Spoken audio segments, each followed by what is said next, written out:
Um, Hi, Samantha and Kai, if you're watching. I started the recording a little late because we were sharing some stories of people that have passed this week. And what we're doing about that. It's kind of, and I do want to start us off writing, actually, given the reality of all of that. Um,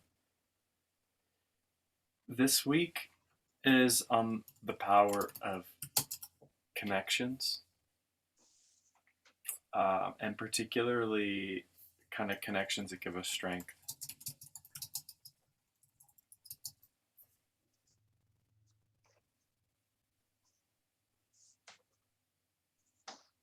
I'm going to say one thing more, and then I do want to write on what connections, what connections that we have that can empower us,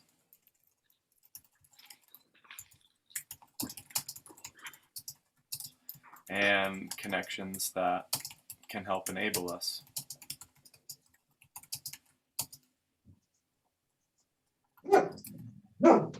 Yeah, I like that, Chip. That's actually really on point. Um, Connections that support us. I saw something really compelling that I'll reference in the chat later. It's from the Seventh Sense. That is about. Actually, I'm going to just reference this later. Um, that we are entering in. That we basically we need human connection more than ever before, precisely because we're increasingly lonely in the world that we're living in. There's a loneliness epidemic kind of thing, and that it's very difficult. So I just want to cherish this space, I guess, and cherish the connections that we're cultivating. And I do hope that that's one of the promises that I hope that this wisdom workshop can be, is that it is kind of fostering the kinds of human connections that I think are really rejuvenating, not just now, but in perpetuity. So, and I don't. I've already maybe said so much, too much. So the prompt is, what connections do you have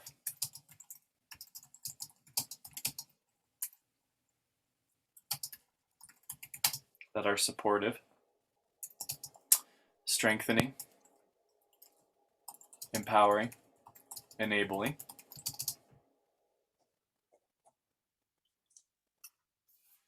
and what connections might you want to develop?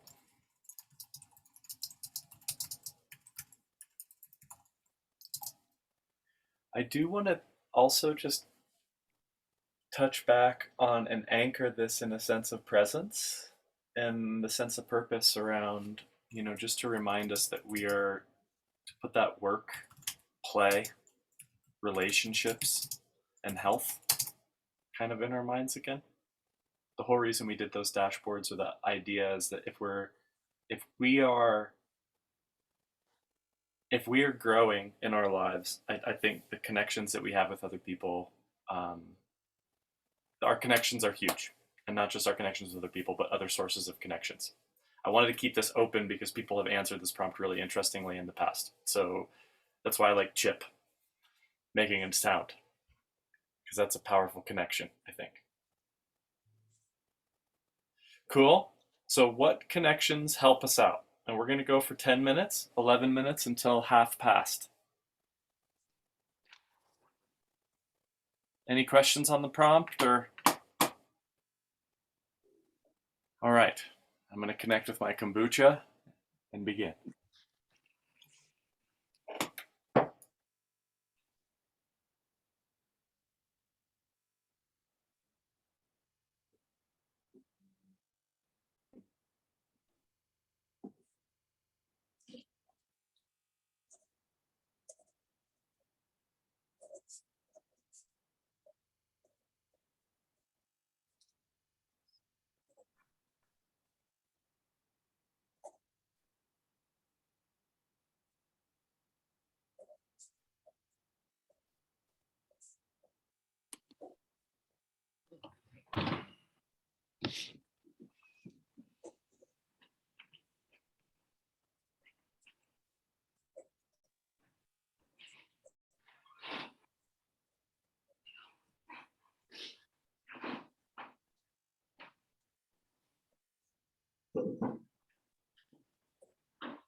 Hoodalali, hoodalali, hoodalali. 30 more seconds.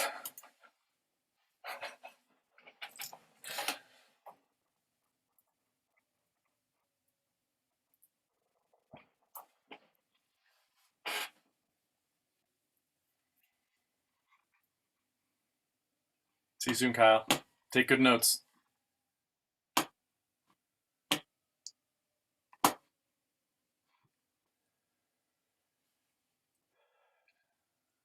I don't want to interrupt anybody else's writing. Um,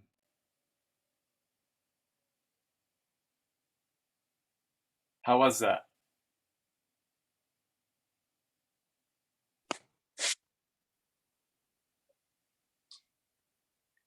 I feel like I went in a little bit distracted, but Thanks. We'll put that in the facilitation guidebook. Don't bring up personal details at the beginning of class. Just pretend they never happened. Just keep on moving. I don't know. I think in a way it was actually really relevant. Yeah. I think it So all is. it just kind It's of crazy. was kind of deep enough to throw me a little bit, but yeah, definitely thinking about connections and how some of them are tangible, some are not so. Some of them I can't figure out if they're all created by us, like if we're the ones that make and create connection, or if they're actually innately there, or if there's different types. That one was interesting for me, and which ones are culturally Awesome. established, and which ones are authentic and innate. I don't know. That's kind of where I went there. Woo! Hoodalali, hoodalali. Jolly what a day. Thanks for giving us a nice taxonomy of the different kinds of connections we can have. I went in a super, go ahead. No, yeah, please, I went Jean. in a very different direction. Great. One, just like you said, enable, strengthen, support. What are you seeking? So I like have relationships. The first one I wrote about was supportive relationships. Those things that make me feel like I can do whatever I want to do because I'm supported by, like, I will never be homeless. I will never be without shelter because I have friends and family that I have deep connections with, right? Then I went on to talk about those that are empower me, relationships that make me feel empowered to share ideas, and those kinds of those relationships that exist that make me feel inspired to do the next thing. Then I went to like my kids and old people. I'm like, why do I like all these kids and all these old people? And it's because I think they ground me back to this human experience, like for the play factor, for the imagination with kids, for wisdom, gratitude, perspective. Old people, that's why I like them. So it's like a ground, like those relationships are grounded relationships or grounding relationships for me. And then the last one was relationships that I'm seeking. And of course, I've been in a real, like, I need a boyfriend mode lately. So, I'll put that out to the universe. But, and how might I cultivate a existence that puts me in a where, and, how am I going to do that? Anyway. So I kind of use like words to box my relationships.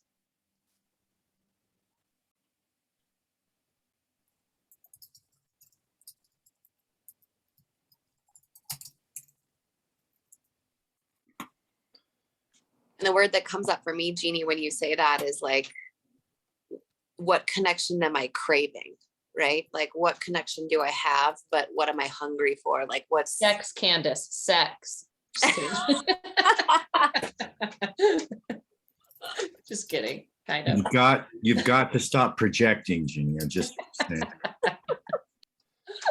What's really interesting is that my mom's done a bunch of interesting studies with various wisdom traditions and shamans and so on and so forth. Anyway, she went down to studied with these Caro people in Peru, and the healer said that we have like 5 bodies, which I've heard 4 bodies before. You have a mental body, an emotional body, a physical body, and an intuitive spiritual body, and a sexual / creative body.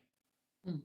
It's the first time I've actually heard that potentially, sexual energy and the use and connection with it may be actually really essential. I don't know, just maybe like biologically speaking, without any of the woo-woo esoteric Kiro of the Andes Mountains. There's a couple of interesting things around that. I like the phrase, I'm just putting it out to the universe. I'm asking for this in case you all know anyone that might want to hook up, right? Which connects to Candace's question about like how much of this is do we initiate, and how much is it like coming to us? Because I almost guarantee there is a host of men and women, I don't know what you're into, that are I like men. Okay, right, whatever, that are looking for something similar, who are also out there being like, who's someone I could go roller skating with? Which is a great t-shirt we should still make. Will you go roller skating with me? Brought to you by the Wisdom Workshop. No.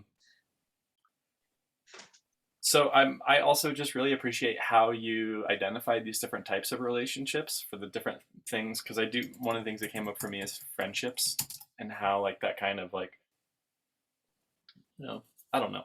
I don't want to say anymore. I really liked that for how you presented and how you approached that prompt this time. It's really cool, especially after Candace. Yeah, it's weird because I've done it 3 times and I don't know, like I've never done it like that. Mm-hmm. I've never quite asked it this way. And I guess this is a good time to throw in a different perspective. The last time I did this with a different group, I was like, human connections. Let's talk about connections, everyone. This is going to be great. I mean, right. And there's 3 younger women in the class, and the first woman started sharing like, this free art was terrible.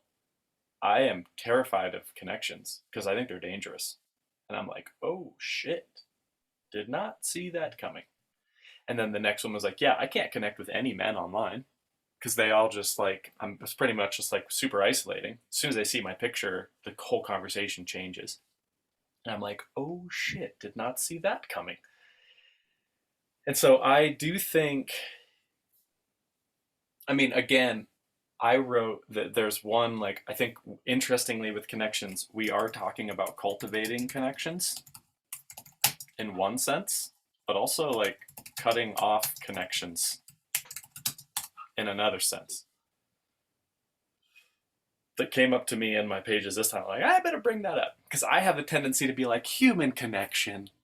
How wonderful is this? And they were like, whoa, I don't know about you, but this shit's dangerous for me. I'm like, not dangerous for me. So important.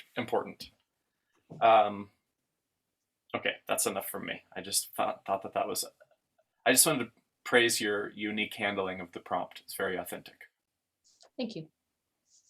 I think that cutting off connection is a super big part for me. And I think toxic, recognizing toxic connections and being able to cut them. I mean, I know we kind of touched on like, are social media connections good for me, or do I need to like deadhead those connections and sever some things? Because like you said, thinking of connection as dangerous, I mean, it really can be. I mean, if you're overly connected to the news or toxic information, I think we're not as wary about that as we're craving connection so bad that I think we're even accepting toxic connections, which is scary. I heard another really expensive life coach talk that they work with people who have like multi-$1,000 security systems of their house to keep out intruders. And then they open up Instagram and let everyone in over the back gate. I'm like, oh, interesting. Like and the early Buddhist literature talks about this a ton, to put up. And I remember asking about this. What's all this like putting up gates around the senses? They're like, put up your eye gate and your ear gate. Keep out intruders from your senses. I'm like, why would you want to do that? And now my teacher would be like, oh, what a privileged little boy you are. But that was also before social media. And then I would have known exactly what they were talking about. So yeah, I think I might make an adjustment to the materials here to specify wholesome and healthy connections, because I do think that's what we want to prioritize. I think that's really the point here. I thought I saw maybe Paul or Leslie. Paul. Yeah, I was just going to respond to all of the above. Hold on one second. I mean, the way I went about it was sources of connection. Great. And Great. So which is probably the more traditional way to do it. But my first, it's interesting because as a person of faith and somebody that's always been a spiritual seeker of one kind or another, I put God first, and it was sort of like my maker is what I wrote was something on the order of, when I stop and push the pause button long enough to pay attention, and there's a connection that's always available to me. And that's also true with the rest of humanity and or my wife and or my daughter or whatever. A lot of the time I'm moving around the world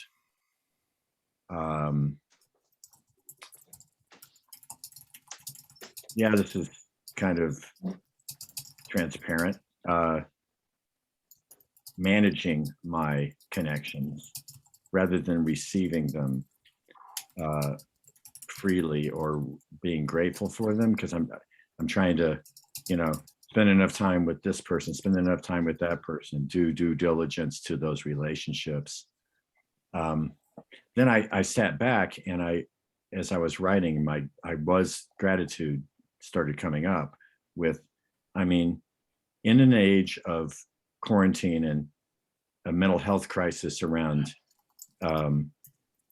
loneliness, being like, now there are specific forms of depression, diagnostic criteria that are related to isolation and loneliness.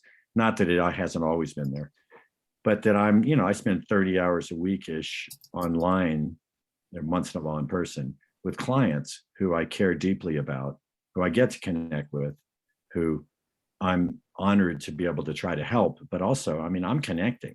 If I'm doing anything good, I'm pretty fully present, and I'm also pretty much myself and transparent to the point of in service of helping them if it's helpful to do that. And so, and my wife challenges me. So I took kind of a growth. I focused on what relationships challenge me to grow, and my wife by a long shot in really different ways. My daughter, a couple really good friends, and my music producer and engineer, who's also a big challenger in my life to step up. To comment on the last thing before I stop, I didn't think about boundaries, I guess is the way I would put it, around connections. But that's a place where that's like at the cutting edge of how I'm growing is being willing to figure out what it is I desire, like all the stuff we're working on in this class. Yeah. And try to do that without thinking about the impact on others and how they're going to respond at first, just so that I can actually sort of defuse from all the sort of, especially like with my wife or people that I'm responsible to, so what if one of my alternatives, which it is doing full-time music, quitting my job, whatever. And it's like, can I even engage in that first, in the fantasy of it, without thinking about, oh my God, throwing my wife in an RV and taking off, maybe, but so, and then also setting boundaries on unhealthy relationships. And usually that's because I get over involved in whatever it is and start, oh, I want to do that. And oh, I want to do this. And hey, I could do something with Sean. He's cool. And da da da da da. Da. It's like, slow, maybe we could form a band, you know, it's like slow down, you know, so I don't know how to manage all that. I'm trying to let myself have whatever fantasies come and then figure out how that plays out with other people. So that's me.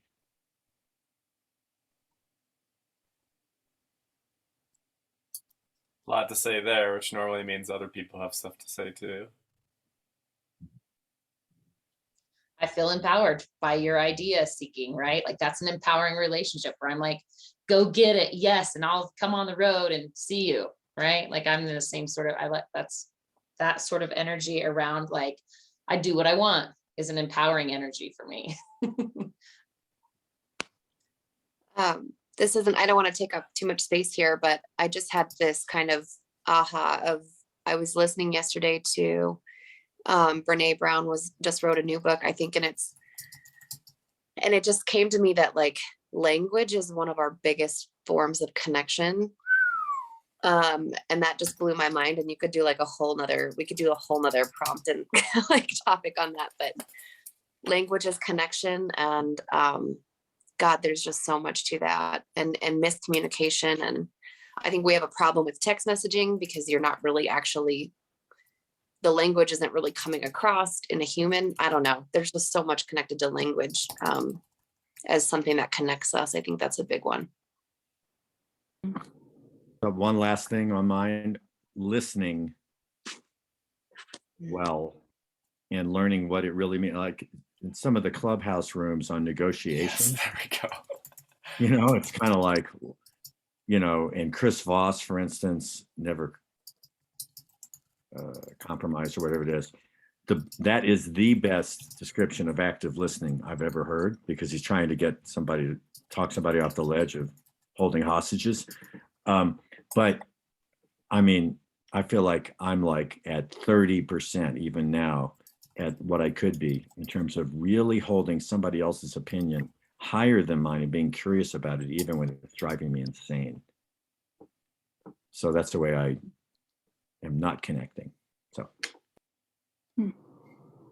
Well, I just wanted to share when Candace was talking about language, because what I wrote down, for some reason, all the senses came to me and how those help my connections. Like I was saying, how I love to hear Jeannie laugh. And that's a special thing, you know, like that's how I connect with her. I mean, I connect with her in a lot of ways, but I really love that about her.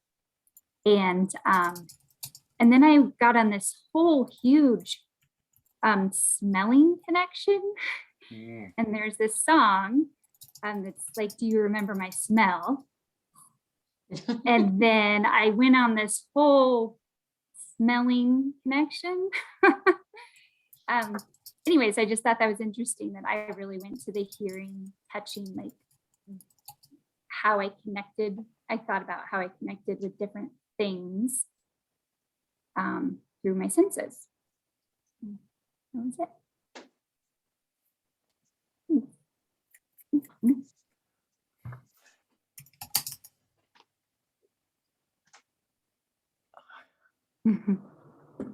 I love how all of us have just gone wildly different paths with this prompt, really. And I kind of thought about how sometimes I feel really uber connected. I like love people and I will connect with people, and I think I have a high level of comfort with vulnerability. And so sometimes those connections, I wonder how strong the connections really are. Like that was one of the things I thought of, like, if you feel so connected, are you really connected? But I do feel like I'm lucky to feel like I'm deeply loved by people that matter to me. And I feel like I love them deeply. So I think maybe it is like a real genuine connection, but it does kind of make you think. But I also really thought about how grateful I am to be connected with place. Like, I love, I don't know how to say, I guess being connected with the earth and the pieces of the earth that matter to me. On Sunday afternoon, I drove up to Gateway Park and laid under a tree and listened to music. And I just felt like super connected in that moment to the grief I was dealing with, the person that I was missing, and also who I was. So I don't know. I don't know why I like, sometimes I question my connections, but then in those moments, I really think how much they mean. And I've also thought about the last couple of months, how sometimes when I get too connected and I feel too grounded, I think I want to run away. Like when I feel too connected. And I think that goes back to my childhood of moving around and living in, gosh, so many locations, so many houses, going to so many schools, and that there was always a change. So I don't know. I think connections are interesting. When I think about it like a tree, you know, like how much stability and roots am I providing to myself and the people I'm connected with, and then how much shade am I providing to people and, you know, providing them comfort, and how much am I doing that for myself? I don't know. This was an interesting one that came at an interesting time too. So that's where I went with the prompts, kind of all over the place. That also, Leslie, makes me think of like the connection versus attachment, you know, like, can we be connected without being attached? Because that's where it becomes dangerous, right? It's like the attachment is the dangerous part, not so much the connection. Candace, what do you mean by it when you're in that use of the word, speaking a language? What do you mean by attachment? Well, like holding on too tight, right? So treating that connection as a tangible thing that you have to have in order to, you have to be able to control with attachment, instead of just being connected and just like trusting in that the organic nature of connections, right? So attachment is when you turn it into a solid thing and say, well, this is my friend. I see him on Thursdays. I'm attached to seeing him on Thursdays because he's here in physical form, instead of just trusting in that connection. And I can go lay under a tree and listen to music and feel just as deeply connected with him as I did when he was here. So I think the attachment is that unhealthy, grasping, control part. So I guess that's what I meant by the difference, and when are they like kind of fighting each other. Thanks. I think that's interesting, Candace, because some of the people that I'm really, really connected with, I don't see very often, you know? And yet Same. when I do, it's, Instant. It's like you never were apart, right? yeah, it's magic. Mhm. So, huh.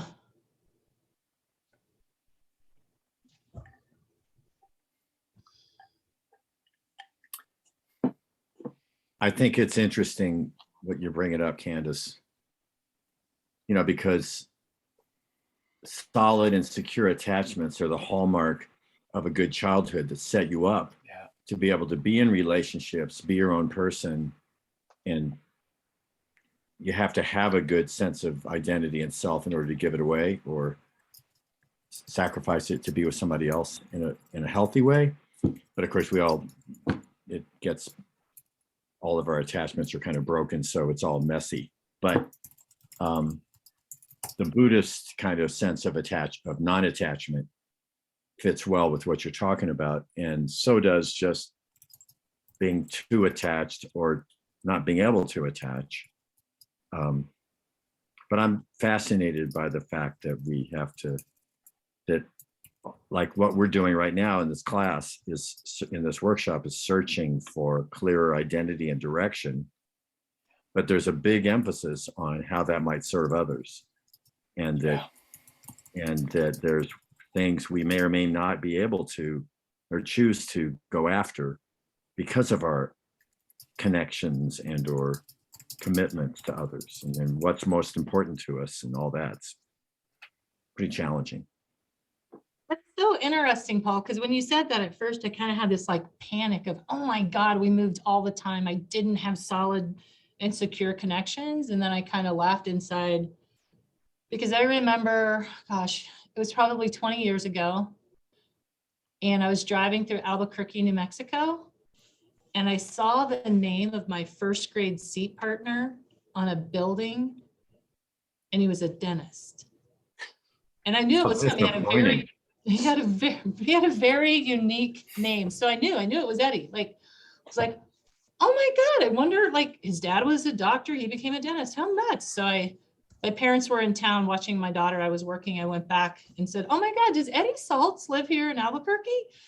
And they're like, oh yeah, he's a dentist here. I'm like, oh my God, I drove by his office today. I think I'll stop in tomorrow. And my mom was kind of like, really? I'm like, yeah, I think I will. And so I dropped in and said, hey, I don't know when Dr. Saltz is going to have a break, but would you tell him that Leslie, his first grade seat partner, dropped by and that I'd like to see him sometime this week? I'm here for the whole week. And she went in, she goes, he told you to sit down and wait 5 minutes. And so like, it's funny because I don't remember, I think I had talked to him once, maybe when we were in 5th grade, maybe once in high school. But it was one of those things, like something about that first grade seat partner, which normal people or people with a more normal experience would have seen that person, you know, through life, because not everyone moves all over the country like we did. But I guess it was as solid and secure a connection as you can get, even though it was so small, like the time period was small. But anyway, the thing you said about the importance of childhood, I did for a moment have a panic. I'm like, oh my God, what if all that moving screwed me up? But I don't think it did.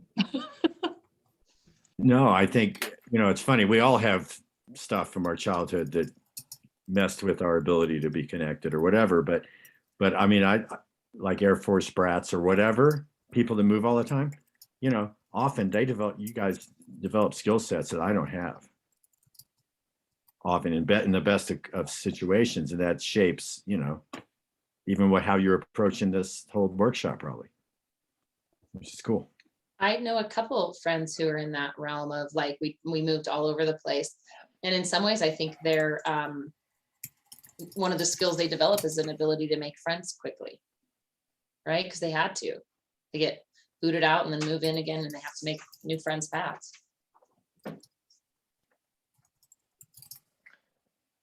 I was writing in the sense of attachment and thinking about how we are like we come into the world utterly attached, and I wrote utterly down in my notes. I was like, oh, utterly, like that's like actually how we, like we literally, and it kind of connects to Tasha's point, like our senses, how we connect with the world is like foundational. I don't know. I felt like I needed to point out that joke because I thought it was brilliant, but apparently. That's terrible. Well, and then I think another thing based on what Tasha said too is like, are we like connection and wholeness? Like, are we connected with all of our senses? And like you said, Sean, all of our 5 bodies. Are we only feeling connected because we're not connected within ourselves? And is that where we start? Like, how can I even begin to connect with others if I can't even connect all my own 5 senses or my own 7 senses or 5 bodies, as you said? I don't know. That's really interesting. I love that she brought up the senses. That's such a big deal because like you can't taste unless you're connecting your senses of your smell to your mouth, right? Like you can't experience things without being connected and whole in that way. So that's so interesting.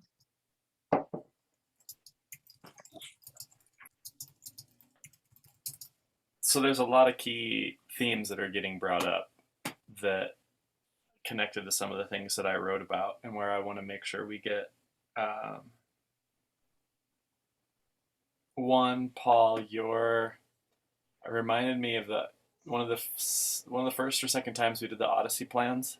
Someone said that we really should should be a category for our partners. Like this should be a partnership workshop, because what if my Odyssey plan does my wife want to like travel the country with her? Like, where does like my relationships fit into my Odyssey plan? Because I might want to start a surf camp in Bermuda, but I don't know if I'm going to be able to move my family to Bermuda. So maybe like when I do that as an exercise.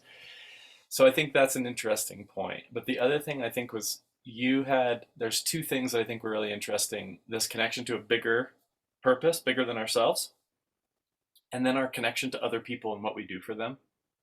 So when you said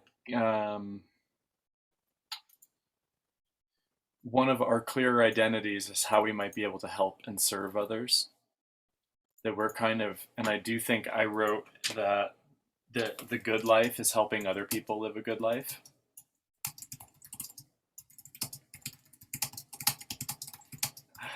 I'm for some reason thinking of Jeannie's. I could also paraphrase this and say, good sex is helping other people have good sex. I sense a new workshop coming, Sean. Yeah, I'm not an expert. This is a really experimental workshop. It's a remote touching workshop. We're going to push the limits of online education. I think that might be a really funny YouTube video. Okay. Lawyer up. Yeah. Thanks. Probably already should. Yeah.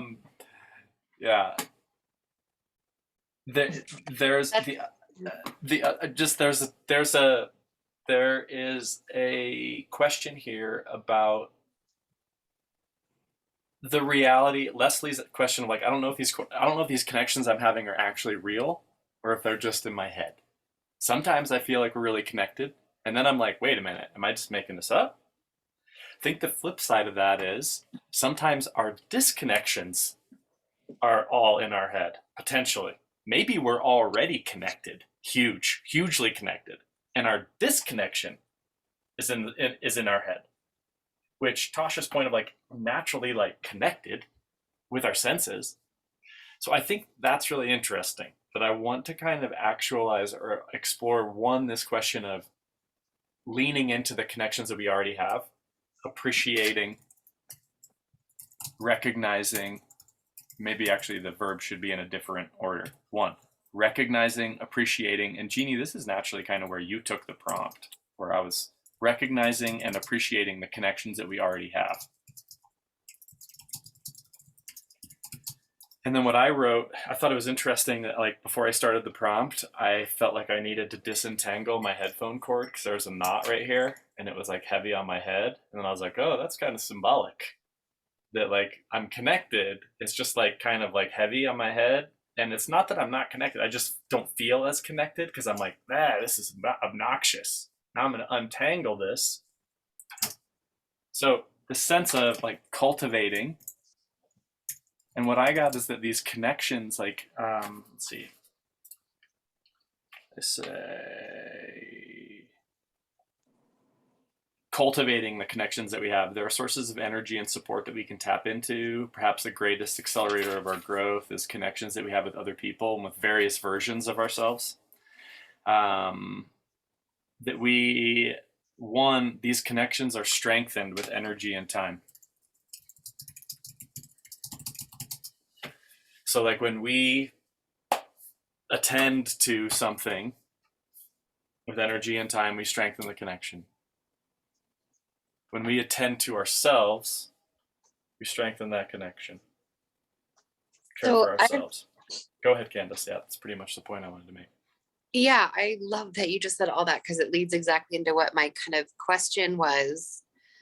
And that's, I love appreciating current connections. And then I wrote getting curious about connection, Yes, right? Which I think is what we're doing here. Great. And I guess my question is, like you had said, so for instance, with spouses or people in their life where you go, well, I have a deep connection to this person and I want them to stay in my life. I want to stay connected to them. But if you're like, but that version of myself that I am with them, how can I connect that to my Odyssey plan that doesn't have any connection to them? So like, for instance, if you live with someone who wants to live off the grid and not be connected, then that version of yourself that does want to be connected and wants to be ambitious and not live a slow life, how do we find the connection with the people we want to stay connected to, and then also stay connected to our true selves while still making room for these people that we want to be connected to. I guess that's hard for me. Like, how do you, That's why I'm single, Candace. right? It's like, how do we make them both work? Like how do I make all the versions of myself connect to where I get to be free flowing, but also I get to be ambitious and get shit done. Right. So it's like, Yeah, welcome to one of the biggest, most challenging questions of not only like human identity, but also friendship. This question came up over and over in the friendship room. What do I do with friends? We're growing apart, you say. Or right. we're growing separately together. Help, Sean, help. I think here's how I can help. Good question. Bravo. Typical philosophy professor. Well, yeah. I mean, what am I going to tell you, to live on the grid, live off the grid? I mean, these are choices that you have to make. John, when you were talking about your headphones and that knot and the heaviness of it, Yeah. it kind of made me think about connections and friendships that I have that are just, at this point, we're tied together by a gossamer thread. Like, it's tiny, but it's also beautiful because there's a lot of experience and love and pain in that little shiny thread that's barely connecting us. And then there's other people that you're just like connected by some crazy electricity. Like the minute you see them, you have to hug them, you smile, you love them. Like it's almost like you're connected by a lightning bolt, but it can break and come away and break and come away. But the minute you come together, it's like, what is that thing? That electric thing that they show kids and you can touch it. And as soon as you get there, it goes, shh. I can't remember what that thing is called, but I think, and then you have those connections that are just like a real good, solid climbing rope that would save your life if you fell 100 feet. And those are the ones that if you decide to go live off the grid and your friends like all about Manhattan, like you're still going to have that. You know what I mean? It's just that it could be, I don't know. Not all connections are the same, I guess is what I'm trying to say. Not all connections are going to survive the same way. But I think it's really hard to truly sever a connection. We had a really good friend that broke up with us during the pandemic. It was really weird. We have this group of women friends that have been friends for a really long time, and someone broke up with us. And it was like, did Becky break up with us? Like, have we been broken up with? And I still don't know that I can let go of that. Like, I still feel like Becky's one of those people that I have this beautiful, tiny, thin filament. And it'll never be the same as it used to be. It's not a climbing rope anymore. But I don't know. I think relationships are just so beautiful and painful and wonderful and awful. And yeah. So I have to, because this just procedurally with the workshop, the way you just said this is a really nice segue. If we think about this workshop as the three umbrellas of the good life, that we have a sense of purpose, a sense of projects that we're working on, and a sense of people, that it's really hard to live a good life without a sense of purpose and presence. That was the first part of the course. A sense of doing things, being engaged. This is prototyping projects, the plans, Odyssey plans. And then a sense of people that we share those with. What you just said, Leslie, puts it for me right at this juncture between projects and people, where we're doing certain things, or like we're making certain things, or having certain kinds of experiences. And then there's people along with us. So it's like we're right at in the course of the 7 weeks, we're right at this point where we're exploring how can we merge our connections that we have with the kinds of lives that we're building and the small little projects we can do to accelerate those lives, right? How can we make some shit? Another way of putting this, how can we make some shit with people that we care about? Or how can we connect with some people to help us make some shit? Instead of being like, hey, Paul, do you want to start a band? Could be like, hey, Paul, would you give me some feedback on some of these tracks that I have? I want to know which one of these I would record. Or, hey, do you want to co-write this song? Or, I don't know, times infinity of what that could look like. And why I love, oh no, hopefully Jeannie will be back soon. Why I love this answer, Candace's question about how friendships change, and then what you said, Leslie, with this wonderful imagery of the different types of connections we can have with other people. Maybe it's just like a gossamer thread. I imagine that if you call the person that has the gossamer thread and be like, hey, I'm working on like a project for teaching kids Tai Chi. I don't know, I'm just trying to think of something completely random. And I know that you have taught kids Tai Chi. Would you talk with me? Do you have like 15 minutes to chat about this sometimes? All of a sudden that gossamer thread has like this new link on it, right? So the connections that we have are dynamic. That's one of the problems. And so Candace, your friend, is like, you know what? I am like full 10 out of 10. What's most important to me is living off the grid. I'm ready to actually sacrifice all my other relationships because that's what I want to do. And you're like, cool, bro. I respect that. As your friend, I'm at a 2 out of 10 on wanting to live off the grid. So I'll come and visit you or no? So there's an interesting move here on this in terms of interpersonal, and we're going to kind of move into this next week in terms of cultivating a sense of partnerships, but there's a sense of cooperation in cultivating the kinds of connections that might matter. In cultivating connections that matter. Yes, that's so cool.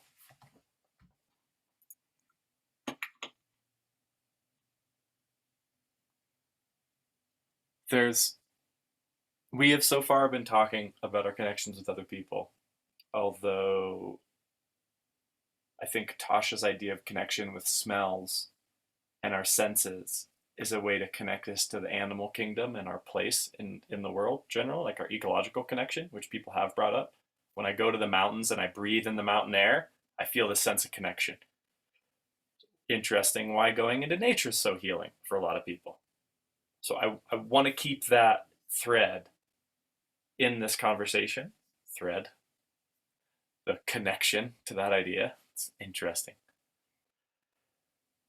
But I also want to do another kind of prompt on this, and it's this one. Perfect timing, Jeannie. I wish you could have seen how sad everyone was, me especially, when you dropped out of the call. My computer just spontaneously crashed. It's It wild. was a lightning bolt of connection. Right. It's too much. Sean had the biggest puppy dog eyes when he's like, I know, I was like, oh, no. I'll go back and watch just to see it. Where's Who my really friend? loves me the most. Where's my friend? What happened? Okay. I just thought too, Sean, like what came to me just as clinging to connections. Like, Hmm. are we clinging? And that's maybe that attachment word that I was trying to get out earlier. Like, can we loosely hold those connections? Or, yeah. And I think that's, having the safety to be able to let them go as well as the other, if you love someone, let them free kind of thing. So it was just in terms, I want to take our connection, I want to up the ante on the connection because there's a giant source of connection that we haven't said yet, which is ultimately okay, it's this one. Who are your heroes?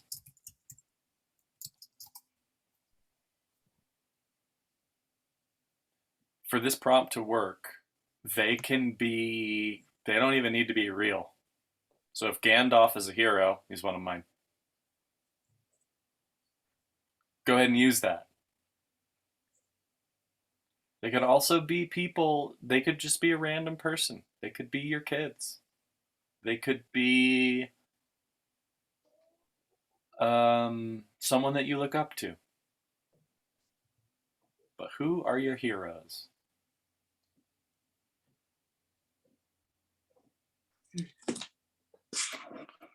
Here's another one. Who are your teachers? Are there teachers that you've had that have stuck out to you? That come up when you think about my best teachers have been?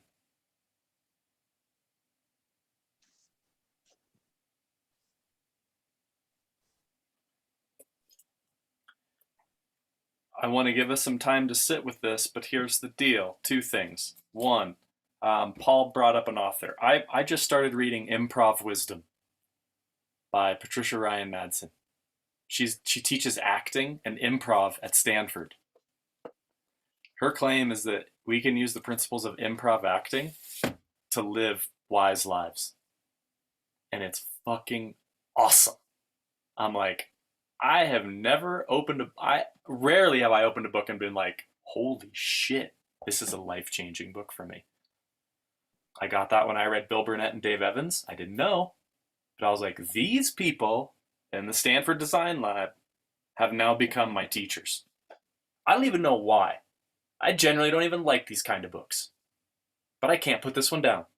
There's something here that ties it all together for me. We now live in an age where I can read someone's book and harness. She has got the highest teaching award at Stanford for 40 years of service. That's fucking inspiring to me. And she put that into a book that's this thin. I feel like I have a connection with her. Started last night.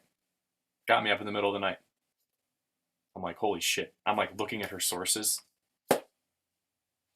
Her cat is named Buddha. Fucking cool. So I ask this, and I think on what I want to end on, I do want us to share verbally or in the chat. Some of our heroes are a hero and why we chose them as a hero.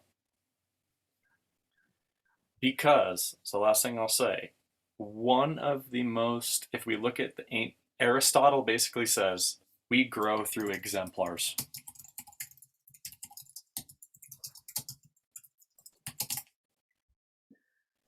You want to live a good life? Find someone who you think is awesome and just try to be like them. That's how you do it. So this is a really simple, by feeling like, you know what, I feel this connection to this person. I really like what they're doing. I think that is an exemplar as like a really great example that I can follow. No one said that yet, but I feel like one of the most powerful connections that we have is with teachers or with people who we want to be like Mike. I like to be like Mike. I want to be like Mike. Not because I want to dunk a basketball, but because I want to practice really hard at what I do.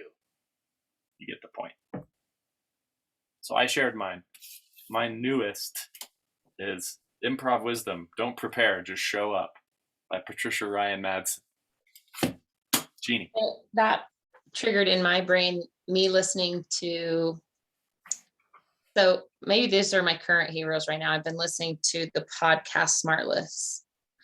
It's Sean Hayes, Will Arnett, and Jason Bateman.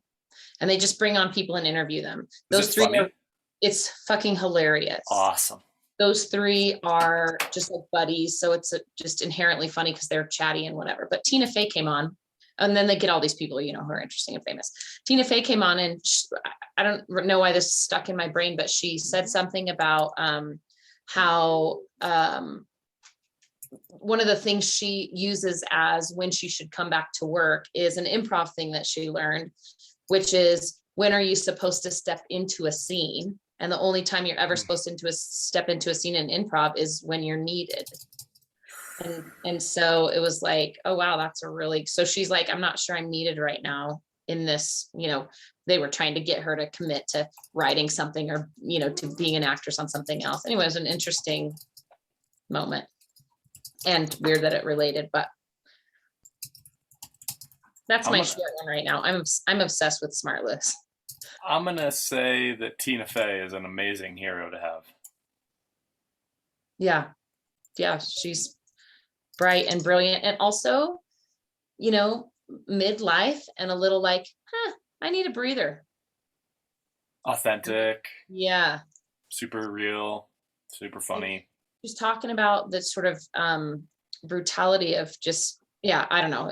You go listen to that podcast with her interview. And am I spelling that right? Smartless, Smartless. Yep. Yeah, I love that, because I do think the other thing that came up huge this last week in the synchronicity and ideal life thing, is this idea that we are pulled so thin, like we live fragmented lives, and that more and more people are like, man, I have all these demands on my time, and how hard that is for people, instead of having like this is what I'm doing. Cool. I do want I think to. that- There's one other prompt I have before the end, so I do want to kind of more rapid fire heroes. Oh, yeah, I was gonna say, one thing I wanted to say about heroes is like, for me, it's always musicians, people who are willing to be loving enough and brave enough to stand alone, kind of. I feel like stars are probably lonely a lot of the time. And just loving enough to go first and to be heroes. And then that kind of led me into, when do we step into that space, and when are we allowed to be the hero that someone else looks up to? And then the other thing was just like, I don't know, it's that whole rising tide lifts all boats. Like, someone who's a celebrity who wants to get a message across, I feel like is a rising tide. And yeah, anyway, those are my heroes, or people that want to lift everybody else up. And I think a lot of performers do that and don't get a lot of recognition for it. So Awesome. Tasha? Sorry. I'm actually going to say my grandma, Mhm. because I Love was decorating for Christmas today and I was putting her ice skates on this sled. And I was just thinking about how hardworking and awesome she was. So that's it. So good. That was one of mine too. My grandma always told me to do my best. That was her thing. Just do your best. And that came up really huge for me this last week. In a really interesting way. Yeah. Yes, they sure did. Any other ones? One of my historical ones is So, recording artist Todd Rundgren, who is, and the reason, what it is about Todd that I have always been drawn to, is his willingness to take risks artistically and just sort of be himself. And one of his iconic songs is "I Gave You Fair Warning." I could never be held down until I saw paradise with my very own eyes, that kind of thing. And he's, he went from he had these huge pop songs and then just went,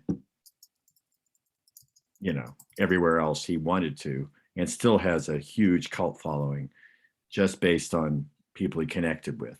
So the ability to connect and to be creative in ways, whether that's music or just like you were saying, Candace, or just life, and show up. So that's one. I'm surprised you didn't say Jesus, Paul. Would you consider Oh. Jesus a hero? Oh yeah, definitely. I think it's funny because the things unseen that in terms of the way that, I could go on and on about that, but yes, but it's not I have a sort of outside the box of traditional evangelical Christianity experience of my faith. So yeah, but yes. You and me both. When I was in India, people asked me what religion I was, and I started answering I was a Christian. I never considered myself a Christian until I didn't have anything to say. And I share that with you. Do you know Rob Bell and the Robcast? He's great. He angered evangelical Christians, and that made me want to look into him. So I'm like, oh, that sounds like someone I'd get along with. And sure enough, he's fantastic. You're on mute, Paul. You should open up a clubhouse room. Is there not a hell? And just see what happens. I did a discourse on heaven on a Sunday morning. There's a New Yorker cartoon where there was like they're in the clouds, and there's two rooms. One of them says heaven and the other says a discourse on heaven, and everyone's lined up to like hear the yeah. Awesome. I think just for me, the whole unconditional love and how I read, who I read, how I read who that is. Good. Other ones. We could go on for days on that. Mine is the young version of my mom. Ooh, cool one. She was an amazing risk taker when she was in her late teens and 20s, probably even into her 30s. Like even when my parents were first married, I love seeing pictures of the free spirit my mom was when Native American women weren't traditionally thought of as someone who was going to move to Los Angeles and leave their family when they were, 22 or 23 and do all these. She was just a really, like I said, just a free-spirited risk taker. And I love that about my mom when she was young.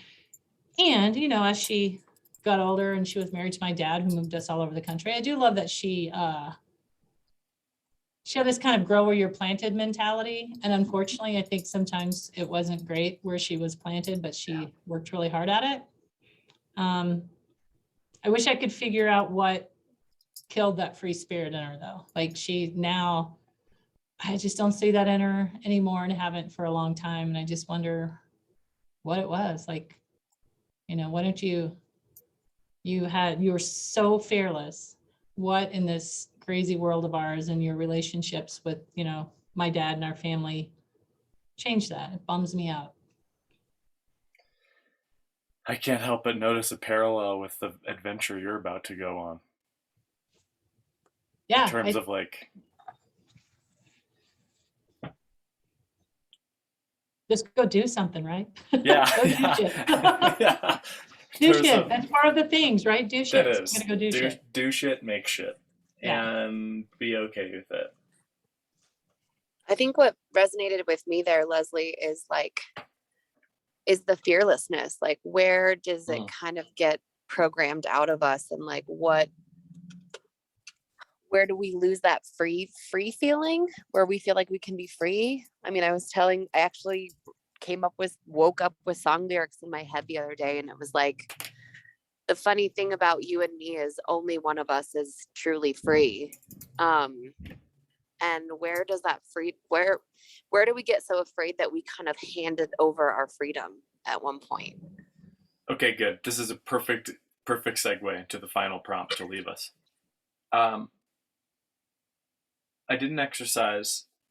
I leave my final students at CO 300 with an exercise to write a letter to their future self.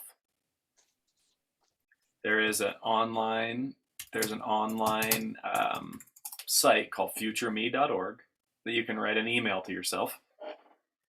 But I really like the old analog writing a letter to yourself and writing a letter to the future version of yourself. And what interesting, I redid this prompt in a previous wisdom workshop, and I've seen someone else do this, to imagine a future badass version of yourself and write a letter to yourself from that perspective. So another source of connection, the last one we're going to end on and kind of leave, the goal for this next week is to do what we can to cultivate connections that empower us, strengthen us, support us, help us, and explore what that means. It's a super powerful idea. Again, one of these ideas you could take with you the rest of your life as a powerful framework if it works for you.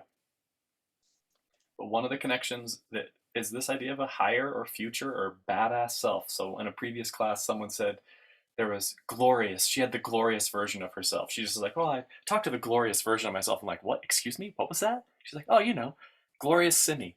I'm like, no, I don't know. What are you talking about? She's like, there's a glorious version of myself. And I just sometimes check in with that version to like help me out, inspire me. Yes, that's kind of the question, Candace.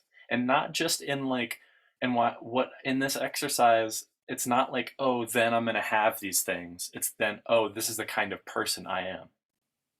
I'm the type of person that doesn't get stressed out. And so I wrote myself a letter to myself in the middle of the night last night. Some of the coolest free writing I've done in a while. And one of the things my future self said is, don't worry about the small stuff. Just appreciate where you are. And I'm like, oh, that sounds like what a badass version of myself would say. So I just, that's the final kind of big idea in terms of, I'm going to share a video with us from, because there's other, this is obviously a huge one, but we can think about our mentors, our teachers, and then this idea, our heroes, as powerful sources of strength, but also ourselves, really, you know, and different versions of ourselves. Any final thoughts on this? I know it seems like a lot of these topics are like we just get barely touch on them, and then we're out of the nest to cultivate connections on our own.